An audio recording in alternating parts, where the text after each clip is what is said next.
Olá, está começando o Cidade Viva, um programa que leva você para conhecer um outro lado de São Paulo. Hoje eu apresento um lugar com muitas histórias para contar. Seja bem-vindo ao Museu da Imigração.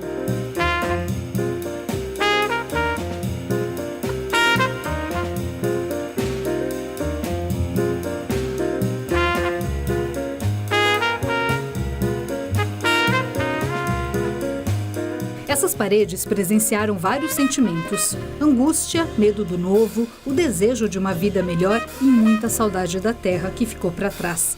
Aqui funcionava a Hospedaria dos Imigrantes, construída no Brás, bairro da região central, para abrigar os estrangeiros que vinham para São Paulo trabalhar nas lavouras de café.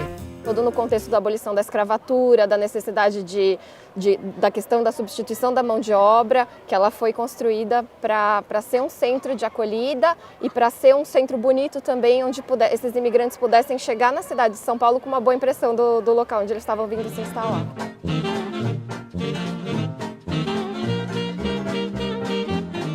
E é um encaminhamento principal, que aconteciam os registros dos imigrantes. Em seguida, eles passavam por todo um processo de médico sanitário também, de avaliação da condição dos imigrantes, também de higienização, de limpeza. Eles também recebiam comida, eles eram acomodados nos dormitórios e eles passavam em média aqui 5 dias, podendo chegar até 8, alguns um pouco menos, mas eles tinham uns dias ainda de estadia aqui na hospedaria. Então tinha toda uma estrutura, cozinha, centro médico? Exatamente, havia toda uma estrutura onde eles eram encaminhados, todo um processo interno que era cumprido antes deles irem para as lavouras de café. Agora, como vocês arrumavam o emprego? Eles já vinham com o emprego e iam para as fazendas ou vocês arrumavam os empregos? Tinha uma agência de emprego aqui? Aqui havia uma agência de colocação de trabalho e colonização e terras, que era justamente onde esses imigrantes faziam o processo de serem encaminhados para as lavouras de café. E todo dia chegava gente? Chegava, todo dia muitas pessoas chegavam aqui na hospedaria. Segundo os registros, 2,5 milhões de pessoas passaram pela hospedaria. Aqui nesta parede estão as regras, escritas em vários idiomas, que os visitantes deveriam seguir. A hospedaria foi construída em 1886, foi o início da construção. A construção ficou pronta em 1888, mas ela começa a funcionar um ano antes, em 1887, para abrigar os imigrantes que estavam hospedados na hospedaria do Bom Retiro por conta de uma epidemia que estava acontecendo lá.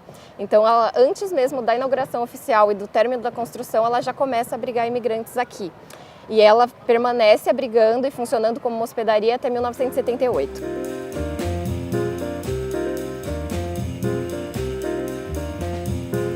O último grande grupo conhecido foram dos coreanos, mas também a gente tem feito umas pesquisas mais recentes que a gente está tentando mapear quem foi a última pessoa que passou por aqui. E tudo aponta que foi um norueguês, mas ainda é uma pesquisa que a gente não está divulgando porque é uma coisa mais experimental ainda. A impressão que você tem, a hospedaria parou de funcionar em 1978, mas tem tanta história ainda para ser descoberta, né? Sim, muito. A gente trabalha com isso diariamente e tem muita coisa, a documentação é super extensa. E a vida que acontecia aqui dentro era muito intensa, né? Então, cada família que chegava, cada pessoa que entrava aqui era como se fosse um recomeço também, né? De vida, esse pátio que a gente está aqui hoje, né? A gente pensa nisso muito, assim, quantas memórias tiveram aqui, quantas esperanças, expectativas as pessoas deixaram aqui.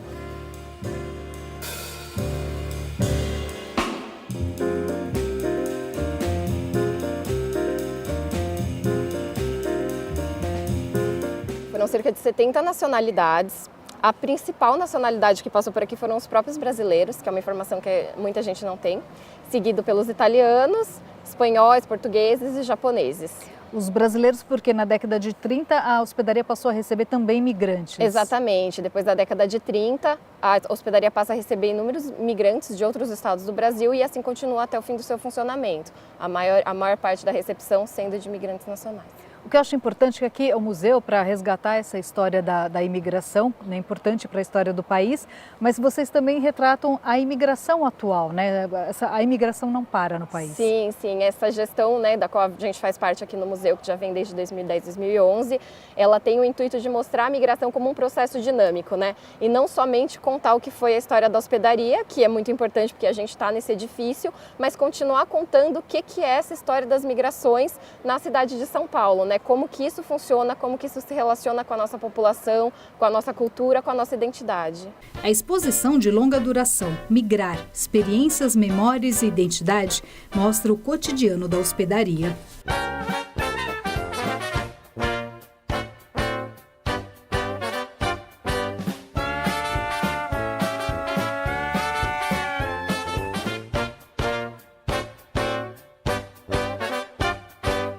Neste espaço ficam os objetos que eram da antiga hospedaria. Angélica, o que são esses objetos? Então, aqui nesse módulo a gente conta um pouco desses serviços que aconteciam na hospedaria, né? Então, a gente tem, por exemplo, expostos alguns objetos médicos que nós estamos trabalhando nas nossas pesquisas para entender um pouquinho mais do que eles são, de onde eles vieram, por que eles eram usados. Tem muitos objetos ginecológicos aqui, né? Então, essa é uma questão também que a gente procura entender que serviços médicos que aconteciam, qual era a assistência que essas mulheres que vinham para cá muitas vezes grávidas, muitas vezes tinham acabado de ter filho, como que era esse funcionamento, como que elas eram ajudadas de alguma forma. A gente tem também alguns objetos dos escritórios, né, que tinham aqui dentro da hospedaria também, e é bacana para o visitante conseguir entender um pouco dessa experiência através dessas fotos. Então, a gente tem fotos das salas onde eles eram recepcionados, dos serviços de higiene, dos serviços médicos.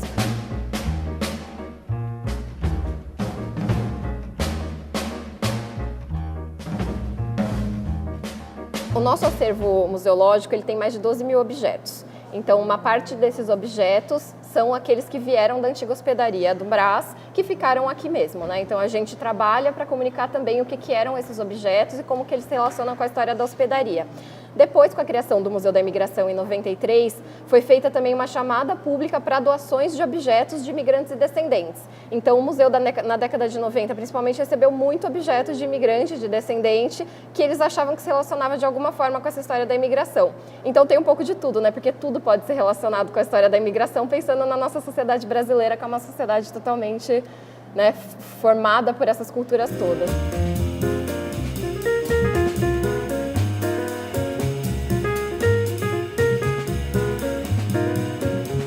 Esse espaço todo aqui da nossa exposição de longa duração eram os dormitórios da hospedaria.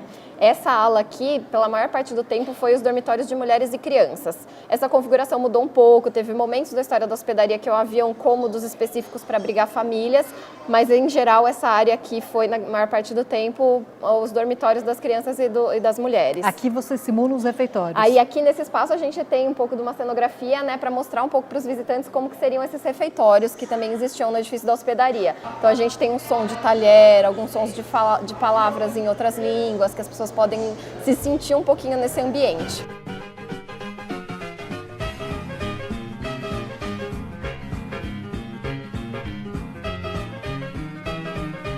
E vocês descobriram recentemente que aqui Sim. tinha sessão de cinema. Sim, a gente tem esse projetor aqui no nosso acervo e uma coisa que acontece muito frequentemente é que a gente tem pouca informação sobre os nossos objetos. Então, as pesquisas sempre caminham no sentido de tentar entender um pouco mais o que eram essas peças. Esse projetor, por exemplo, foi uma pesquisa que a gente fez recentemente, que a gente conseguiu descobrir na documentação que haviam sessões de cinema aqui para os imigrantes que estavam hospedados.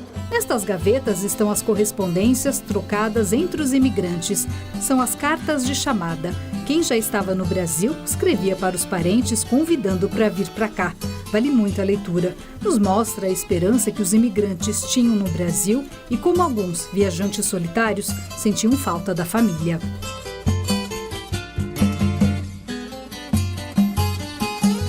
Aqui a gente tem um exemplar de um livro de matrícula, que eram os livros onde eram registrados todos os imigrantes que desembarcavam no Porto de Santos e que vinham aqui para a hospedaria. Esse exemplar aqui é de 1901, a gente tem ele exposto aqui na nossa exposição de longa duração. Esses livros originais hoje em dia não ficam mais sob a guarda do museu, eles ficam no Arquivo Público do Estado de São Paulo. Mas quem quiser consultar, se por acaso o ascendente, o imigrante, né, da família passou aqui pela hospedaria e tem seu registro, pode fazer a consulta no acervo digital do site do museu. Esses livros são digitalizados e qualquer pessoa pode entrar no site e tentar fazer a busca para encontrar o seu parente. Você já encontrou sua família aqui, né? Eu encontrei. Quando eu comecei a trabalhar aqui no museu, eu fui por curiosidade tentar procurar e eu encontrei meu bisavô italiano, que teve o seu registro feito num desses livros. É muito bacana isso, Não, né? é muito bacana, foi uma experiência muito legal.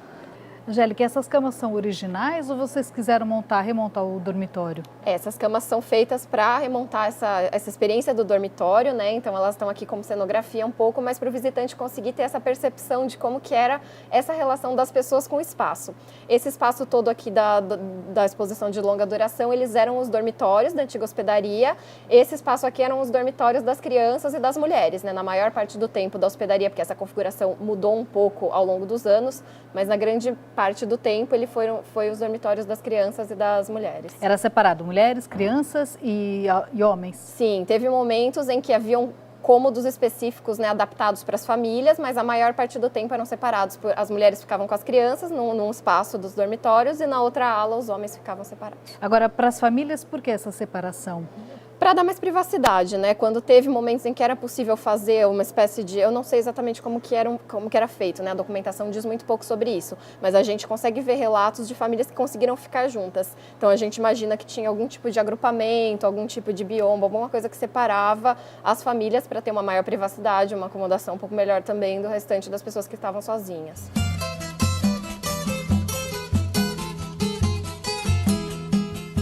Daqui a pouco, depois do intervalo, eu apresento a Maria Fumaça. O Cidade Viva volta já.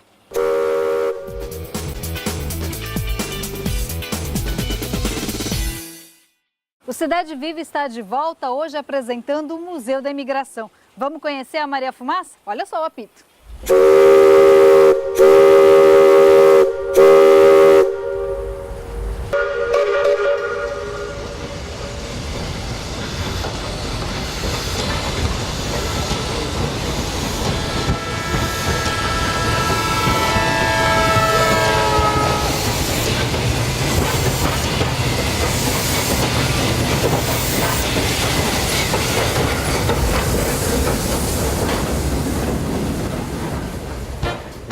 A Maria Fumaça, de 1927, simula a chegada dos imigrantes que vinham do Porto de Santos até a estação da hospedaria.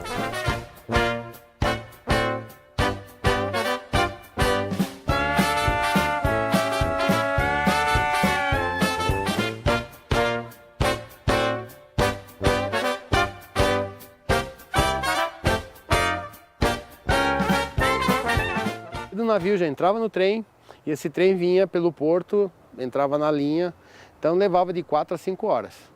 Porque tinha que subir, chegar na Raiz da Serra, puxar por locobreques, que eram aquelas locomotivas a vapor com cabo junto, né? Que o cabo ajudava a tracionar, e chegava aqui umas 4, 5 horas depois.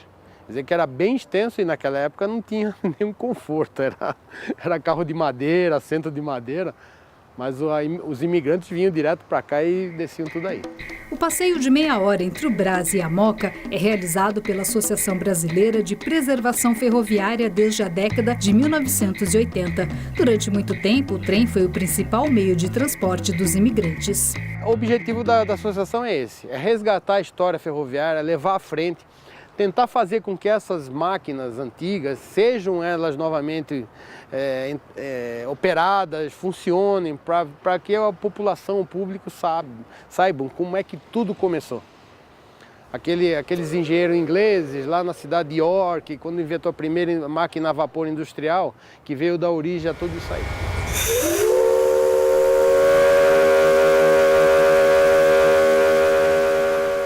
O Museu da Imigração tem várias exposições temporárias. Agora está Migrações à Mesa. Migrações à Mesa, vocês foram descobrir receitas culinárias, é isso? Sim, foi um projeto que a gente já vem trabalhando há algum tempo, em que a gente chamou a comunidade, chamou os imigrantes e descendentes para participarem com a gente de uma curadoria, de uma exposição nossa, né? Então a gente fez uma chamada pelas redes sociais, convidando as pessoas a enviarem seus cadernos de receita para a gente, né? Então, num primeiro momento, as pessoas enviaram fotografias de cadernos de receita de família ou próprios para participar dessa exposição. Então a gente fez uma série de encontros com essas famílias que foram selecionadas para participar, para entender um pouquinho da história de cada família e também da relação dela com esses objetos, com os cadernos de receita e com todas essas memórias afetivas em torno da culinária. Tem livros antigos aqui, então, cadernos antigos? Tem, o mais antigo é de 1890, mais ou menos, que é de uma das famílias, mas a maioria é do século XX mesmo, né, de meados do século XX. E o que a gente descobriu analisando esses cadernos de receita, por exemplo, é que eles não são estáticos, né? Então, um caderno de descendência libanesa, por exemplo, ele não vai carregar receitas libanesas necessariamente. Ele carrega receitas de outras origens, receitas que as pessoas às vezes precisavam copiar justamente porque era diferente. Então tem muito isso, né? Uma receita que é típica de uma origem, às vezes não está no caderno de receita porque aquela pessoa sabia de cabeça e não precisava anotar. Essa aqui, por exemplo, bolo de bacalhau português, mas a família é? A família é de libaneses e italianos. Então a gente tem uma massa para esfirra, que por exemplo está aqui, vídeo receita na página 33, que é outra massa. E a neta da dona Olga explicou pra gente que essa receita não prestava, que a avó falava assim, não, essa aqui tá aqui, mas não é a boa. A boa ela sabia de cabeça. Porque era dela. Exatamente. A gente tem o molho ao pesto, o bolo de bacalhau português, que explica um pouco do que é essa mistura cultural que aconteceu em São Paulo. Esse caderno é o mais antigo? Sim, esse caderno aqui, esses dois, né, são os mais antigos que a gente tem na exposição. A gente tem até uma data aqui, que é 1880 e alguma coisa.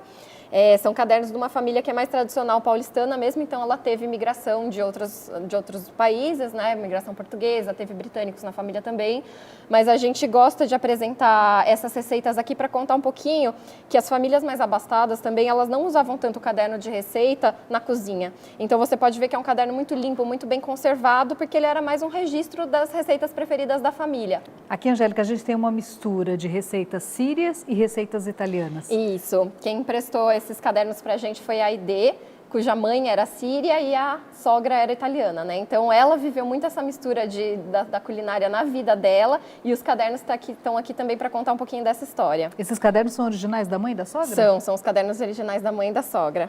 Legal. Esse aqui é um dos que a gente comentou, que ele é todo sujinho e a gente fez questão de expor ele na página mais suja, que é para mostrar esse valor de uso, né? O quanto ele foi usado, o quanto ele foi, de fato, útil na vida dessas pessoas. Porque era muito comum, né? O caderno de receita era uma tradição, Sim, toda a família tinha. Exatamente. Essa aqui tem uma história curiosa, né? A mãe pedia ajuda para os filhos? Sim, esse caderno aqui é de uma família descendente de espanhóis e nas entrevistas, né, a Patrícia, que emprestou o caderno pra gente, contou que a mãe dela fez esse caderno porque ficou viúva muito jovem. Então ela precisava da ajuda dos filhos, que eram todos, né, crianças, adolescentes, para cuidar das tarefas domésticas. Então ela fez esse compilado de receitas para os filhos poderem ir para a cozinha ajudar e também tem a letra de várias pessoas da família no caderno que foram incorporando as suas receitas.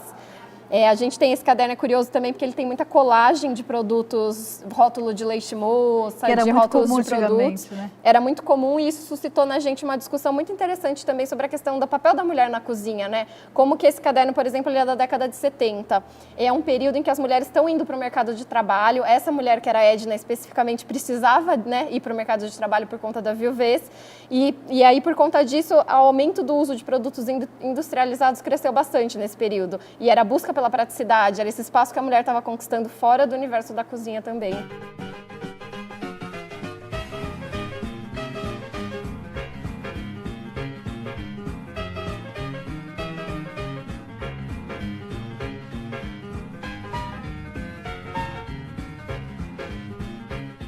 Os imigrantes que vieram para o Brasil trouxeram na bagagem, além de roupas e objetos pessoais, muitos ingredientes. Angélica, eles tinham medo, eles não sabiam o que encontrar aqui, né? E queriam manter o sabor, o paladar que eles tinham lá. Sim, a memória culinária, né? A relação do ser humano com a comida, eu acho que é uma das coisas que mais se tenta manter, que se tenta resgatar, que se tenta buscar quando você está indo para um outro país.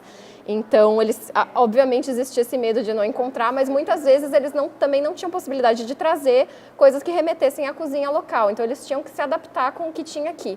Isso é uma coisa que a gente percebeu bastante na análise desses cadernos de receita, que são essas adaptações. Então, o pinole para fazer o molho pesto, que aqui não tinha, o que era caro, então era substituído pela castanha do Pará. O carneiro, que também era de mais de difícil acesso, era substituído pelo cabrito e por aí vai. Uma série de adaptações que vão sendo feitas e que circulam também entre essas diferentes nacionalidades. Né? A cozinha imigrante, ela não é estática, ela vai aprendendo e se recompondo conforme essas influências vão se misturando. Isso foi uma coisa bem bacana que a gente percebeu na análise dos cadernos. E você acha que a cultura, né, a comida do imigrante influenciou muito na culinária de São Paulo? Sim, com certeza. Eu acho que existia já uma culinária caipira, né, anterior, já ao século XIX, mas a partir dessa grande leva de imigração no final do século XIX e começo do século XX, o que a gente conhece como a culinária paulista hoje, ela é muito misturada com essa culinária de imigrantes, né? Então você tem o macarrão de domingo, você tem uma série de elementos, a torta de frango, o próprio bacalhau, né, que muitas muitas famílias fazem as festividades, né, com a bacalhoada. Então, com certeza, eu acho que hoje em dia a cultura gastronômica paulista ela é super influenciada por essa história da imigração em São Paulo.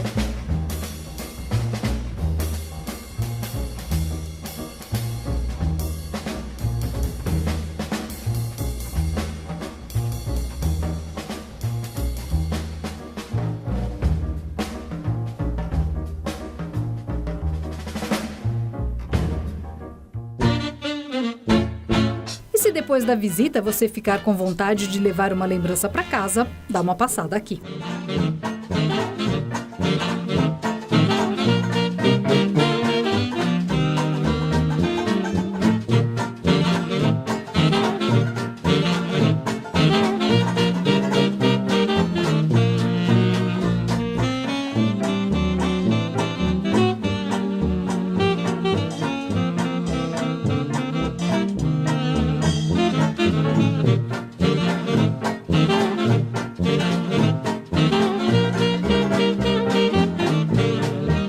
Quer tirar uma foto à moda antiga? O Museu da Imigração tem uma loja com vários figurinos e uma ambientação especial.